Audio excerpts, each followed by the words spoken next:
What type of language learner are you? Are you someone who likes to travel, who just loves learning languages for the sake of learning languages, or maybe you want to relocate to a Spanish-speaking country? Well, whatever your motivation for learning Spanish, the type of language learner you are will greatly influence how quickly and how efficiently you reach Spanish fluency. So I hope you enjoyed this episode. Make sure you listen to the whole thing because at the end I'll be giving you some tips for how you can use your language learning style to help you improve and accelerate your path to Spanish fluency. Así que vamos a empezar. Let's get started.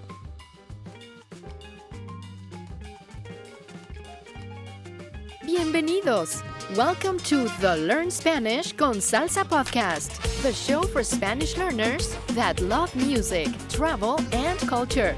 Close your grammar textbooks, shut down the language apps, and open your ears to how Spanish is spoken in the real world. Let us show you how to go from beginner to bilingual.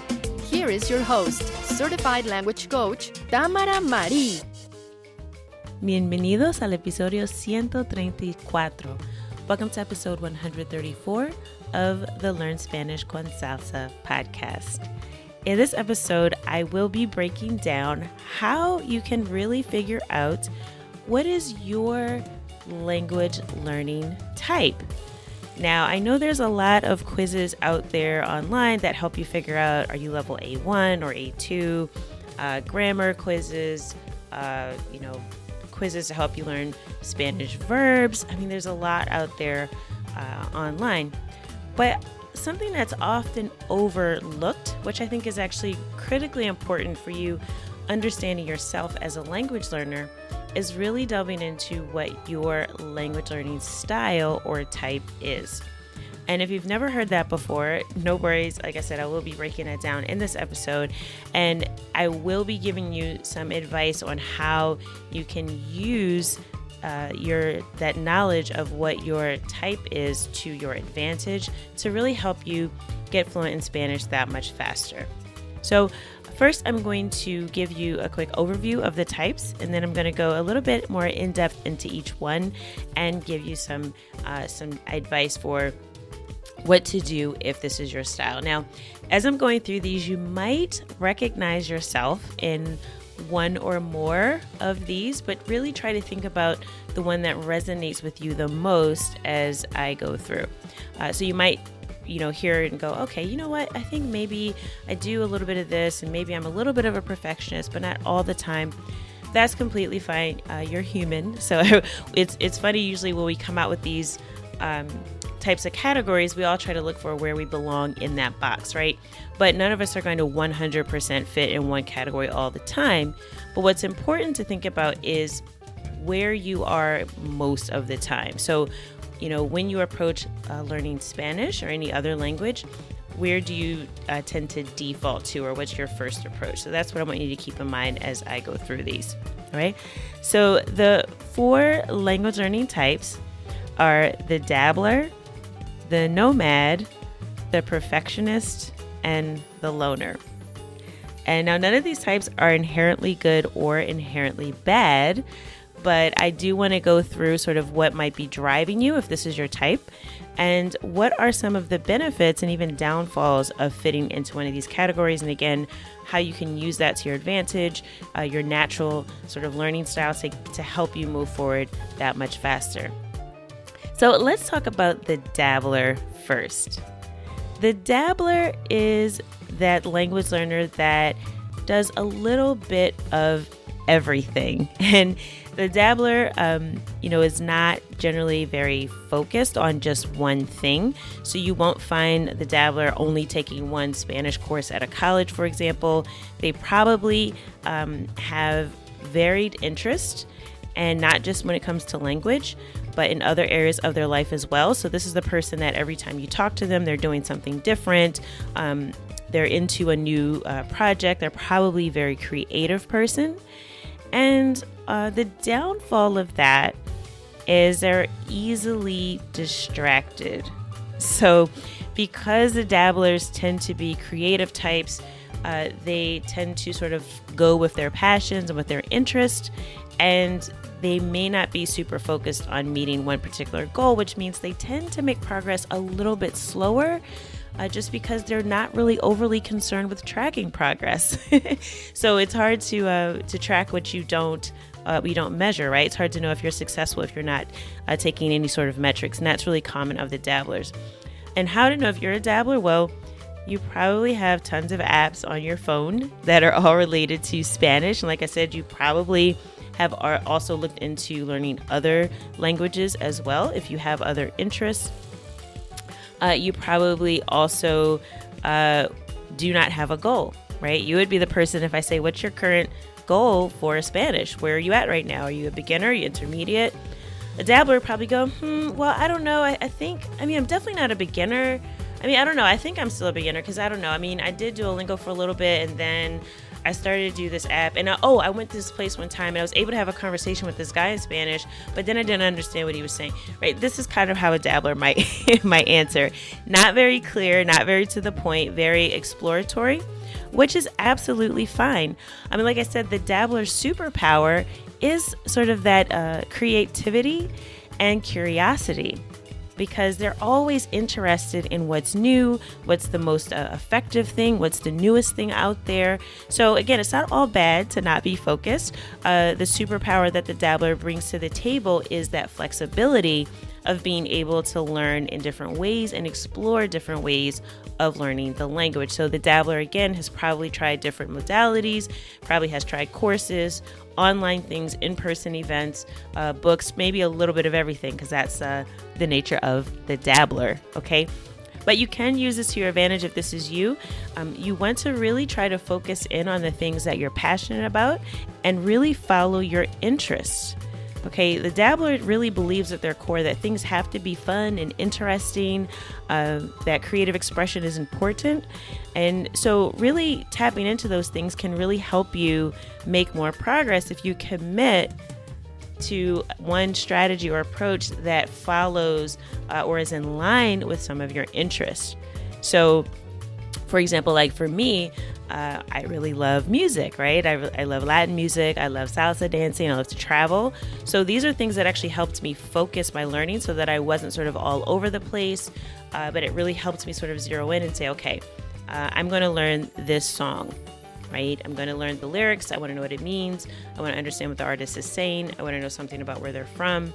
And this sort of helped me focus in small ways. So if you are a dabbler, you might want to think about some short-term commitments that you can make, and very small goals. So you don't want to continue to set no goals if you're a dabbler. You want to think about setting some small goals, all right? And follow your passions and interests. Let those things continue to guide you, but just try to stick with them a little bit longer than a millisecond, okay? So that's the dabbler. And again, if this resonates with you, I want you to stick around to the end of the episode because I will be providing some information about how you can download a free resource that will give you some specific tips on how you can, use your language learning type to your advantage. And I'll also be providing some resources that are good for your type. So make sure you stick around to the end of this episode so you can figure out how to grab that. So the second type of language learner is the nomad. And the nomad is someone who really likes to explore culture, who likes to travel. The nomad has probably already been to several different countries, or if not, definitely has a bucket list of places they would like to visit. The nomad may even want to move abroad one day, or may already be living abroad, or maybe has lived in other countries before. So this is a real sort of citizen of the world, someone who really likes to travel, believes that travel is something that can help you explore not only different places, but also different cultures, to get to know different people. And they approach language that way. They approach language as more of a tool to help them connect with other people and cultures, rather than just sort of something they do because they just love languages. So the nomad very much is interested in travel, but one of their core beliefs that can be a little bit of a drawback is a nomad is probably someone who believes that you absolutely have to travel abroad to be able to become fluent in Spanish, right? That you have to move to Mexico for a year, Other than that, you won't be immersed in the language and that you won't be fluent. And that actually is not true. And there's many examples of people who have moved abroad and never learned the language, just as there are examples of people who have never lived abroad and who have become proficient in several languages. It's all about sort of how you immerse yourself in your environment. So if you are a nomad and you have this very strong belief that travel is central to your language learning, I'd like you to challenge that and think about ways that you can create immersion environments for yourself at home. Okay? Now, I won't say that travel isn't a fun part of language learning. It's just that believing that it's the only way to reach fluency is a false belief, but that tends to come along with this nomad language learner type. And they actually believe that even if there are other ways to learn a language, that the best way is to travel. And that's the best way for them to reach fluency. Now, how you can tell if you're a nomad, again, think about if you've told your friends that, I'm not going to be fluent in Spanish until, I move to Colombia and I just stay there for a whole year. But I can't do that right now because I don't have the money or the time. And I don't know the language. So, I'd have to go and figure it out. I don't know where I would live, but that's the only way I'm going to get fluent in Spanish. You also, can tell if you're a nomad, again, if you have this sort of list of places that you want to travel, like a dream list of places you want to explore, that you want to visit. Or if you've already done a study abroad program or lived abroad, you probably tend to be more of the nomad language learner type. And really what can slow this type down is this tendency to focus everything around travel. Because again, there are other ways that you can learn a language. And I'd like to challenge any nomads out there to think of different ways you can experience culture through doing more local travel or just going to places in your own community where you find people that are part of the cultures that you'd like to explore. All right, so those are some things that you can do if you are a nomad. The third one is the perfectionist. But before I move forward, I do just want to let you know again, make sure you check out our website after you listen to this episode, learnspanishconsalsa.com/134. That will give you access to a quiz where you can actually verify. So if you're listening and you're thinking, I don't know, maybe I'm a nomad, maybe I'm a dabbler, maybe I'm a little bit of both. We do have a quiz that will help you sort that out. So make sure you go to our show notes page, learnspanishconsalsa.com/134 to get that quiz and some resources that will help you regardless of what your language learning type is. Now, the perfectionist. This one is near and dear to my heart because I love my perfectionist. You can usually tell a perfectionist when they say, I can't really do this until I learn this.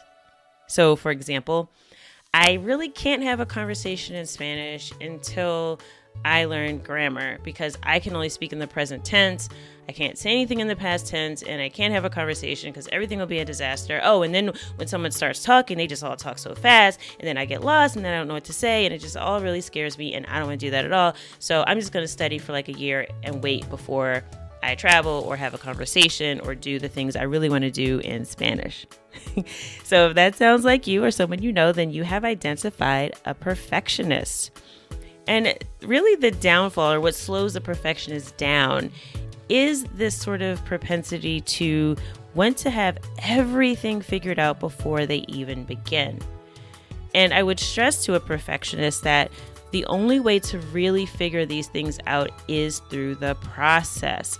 So in the process of language learning, as you begin to have conversations, as you begin to put yourself out there and make those mistakes, that is how you learn, and that will actually accelerate your progress. But many perfectionists believe that they cannot speak until they have perfect grammar, pronunciation. They probably don't have very strong conversation skills because they just haven't attempted to have many conversations because they're terrified of the idea of someone laughing at them. They feel very overwhelmed when they think about all of the grammar rules and vocabulary and different things that they have to learn. And that tends to put them in a place of analysis paralysis. But it's not all bad. If you're a perfectionist, you do have a superpower. And that is that you are you tend to be a very thorough and analytical person. This means that things like grammar will actually be easier for you to master once you get into it, because you will start to see those patterns that other people just don't see because they're not paying that much attention. But as a perfectionist, you will definitely notice a lot of those things. And you also care about proficiency, right? Perfectionist really does care about, being respectful to others, how they're seen by other people, and really getting it right, which is a noble quality to have. So there are some good things about being a perfectionist. You probably are going to be seeking resources that will help you make progress.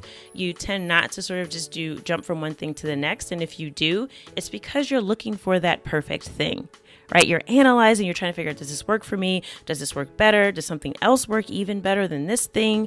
So you're constantly reevaluating that and trying to figure out what is the best and most efficient path to fluency. So you generally are not afraid to try new things, but you must be sure that it's worth your time before you do. You won't just jump in and buy a bunch of courses. You're really going to want to make sure that this process, this approach, this philosophy of language learning works for you. So that is how you can tell if you might be a perfectionist. And again, what slows perfectionists down is this idea that they have to get it perfect and figure it all out first. But you can use the superpower to your advantage if you are a perfectionist by committing to take action. So what I would challenge you to do if you're a perfectionist is to think about what is one approach that you have heard about on maybe this podcast or another podcast, you saw a YouTube video, you read about in a book or on a blog, and you said, I think that might actually work for me, or that sounds interesting, but I'm not sure because of these 27 reasons, right? My challenge to you is to take action and just try it for a period of 2 to 4 weeks. Just that one strategy, and then track your progress to see how far you get with that approach so that you'll have some data to see if it actually works for you or not. And if it does, in 2 to 4 weeks, you can reevaluate, move forward and either continue with that approach or move on to something else. But I would challenge perfectionists to stop looking for the perfect approach and to pick one and take action. I also encourage you, if you're a perfectionist and you haven't already, to just book a lesson, to have a conversation in Spanish. In fact, if you're one of the first 5 perfectionists that hears this podcast and sends me a DM on Instagram at Learn Spanish con Salsa, let me know if this resonated with you. If you feel like this is you and you're just a little bit afraid to have a conversation, send me a message on Instagram. I have something just for you. But you have to take action first by sending me the DM at Learn Spanish con Salsa on Instagram. You can also email us at host@learnspanishconsalsa.com if you're not on Instagram, and let me know you're a perfectionist, you're afraid to have a conversation, and you want help, and I have something special just for you. All right. So hopefully that incentivizes you, if you're a perfectionist, to get out of your shell and take a little bit of action. And by the way, all perfectionists aren't necessarily introverts, right? And all dabblers and nomads aren't necessarily extroverts. But dabblers and nomads tend to be more creative types that do tend to be more outgoing. It doesn't necessarily mean they're the life of the party, but they do have more interest in things outside of themselves. And the perfectionists tend to have more interest in things that motivate them. So again, not a hard rule, introvert/extrovert, but there are some tendencies there that are similar to being an introvert or an extrovert. Now, the last language learning type, so we've gone through the dabbler, the nomad, and the perfectionist. And our last one, last but not least, is our loner, which again does tend to be someone who is a little bit more internally focused. Again, not necessarily an introvert. This is just how this person approaches language learning. The loner really thrives on learning independently. And they may have even successfully learned other languages before. So if you're a loner and now you're coming to learn Spanish, you may have already grown up speaking a few languages. You already have a fair amount of confidence in your own ability to figure things out and sort of, figure it out as you go along. You don't really feel like you need a whole lot of direction because you have this confidence that you can sort of figure this out. And you probably haven't followed any formal study or programs, whereas the perfectionist is probably looking for grammar books, college courses, tests and quizzes, certifications. These are things that perfectionists look for. The loner is probably just looking to feel more confident about their ability to speak. So the loner has probably already had a language exchange partner. They've probably already had some online lessons with tutors. They probably are just watching YouTube videos or listening to podcasts like this one, other podcasts. They're just sort of taking it in on their own. And they're using different approaches that they think suit them as they sort of want to learn something. So this tends to be a pretty confident language learner. But the thing about the loner is they're probably not really sure where they stand when it comes to their actual language learning level because it's not a huge concern for them. They probably can already hold a pretty decent conversation in Spanish, but they just don't really know where they are on that scale from sort of a complete beginner level A1 or A0 to B1, B2, and up to the C level. They just don't know. They're not really interested in that because they already feel like they have had some success and they're confident with where they are. But the drawback of being a loner is that they don't have any community support. There's no one really around them that's learning. This is sort of like their private little thing that they like to do, learning languages. They might also be interested in learning other languages besides just Spanish because they have maybe even a passion just for language. It's something they like to do. It makes them feel competent and capable, and they have some confidence around language learning. But like I said, the loner usually doesn't have a lot of community support, and any community support they do have might be limited to a few online forums, online communities that they have found, but they probably haven't ventured out as much as someone like a nomad would because they're just kind of content to learn on their own and do their own thing. They may or may not have had many conversations, but they definitely have communicated through text, right? So through emails, messages, on any of the apps where you can find language exchange partners. The loner has probably already done that, probably has a few people they've held a few conversations with in Spanish, even if it was not a verbal conversation. Now, like I said, the drawback of this is not having that community support means that they really don't push themselves because they think that they're doing okay and they don't really know where their blind spots are. A loner is someone who can really benefit from more of a language coaching than teaching approach because they tend to be pretty competent and confident, but they don't really know where they fall with their level of proficiency, and they probably miss some very, very basic things and have a lot of holes in their learning because they've sort of taken this independent approach to learning. So, for example, a loner is someone who might be able to hold a conversation if you talk to them. They may or may not be shy. Like I said, it doesn't matter if they're introverted or extroverted.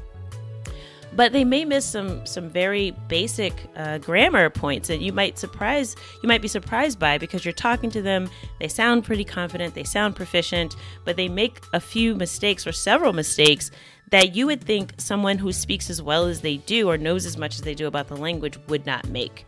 And this is because they've kind of done this do-it-yourself approach. So, for example, something like el agua, the water. This is one of those weird exceptions that usually you learn pretty early on, that it's not la agua, even though agua is feminine. So it would be el agua fría and not la agua fría, and also not el agua frío. Okay, it's one of those weird exceptions, but it's one that you tend to learn pretty early on in any Spanish course. But because the loner has been doing their own thing, they might miss like very basic critical things like that. So that's the downfall of being a loner. You don't really know your blind spots. You're not really sure where you are with proficiency, and you're not really pushing yourself because you're just doing it on your own. And you probably could benefit from coaching and community support to really help you move forward that much faster if you want to feel like you're moving closer to fluency and actually reaching your goal. So those are our 4 language learning types: the dabbler, the nomad, the perfectionist, and the loner. I am so curious to hear which category you fall in. And if you want to figure out your type and you're not quite sure from the descriptions, or you feel like there's a little bit of you in each one of those, make sure you go to our website at learnspanishconsalsa.com/134 and find our quiz so that you can figure out what is your language learning type. And feel free to reach out. Let me know. Send us a message on Instagram, or you can email us at host@learnspanishconsalsa.com, on Instagram at learnspanishconsalsa. Super curious to hear what is your type. And like I said, we also, if you take the quiz as a way to say gracias and thank you for participating in the quiz, is we will be giving you a free resource guide for what to do based on your type. Because our goal here, again, Spanish Con Salsa, our entire team is focused on helping you make progress faster. And the first step to that can be simply just knowing where you are and what your language learning type is. Because this will affect your approach to learning Spanish, how successful you are in the long run, and our goal is to help you get there faster. Okay, so I hope you check out our website and take the quiz, learnspanishconsalsa.com/134. And as always, I hope something that you heard in this episode will help you get one step closer from Spanish beginner to bilingual. Hasta la próxima.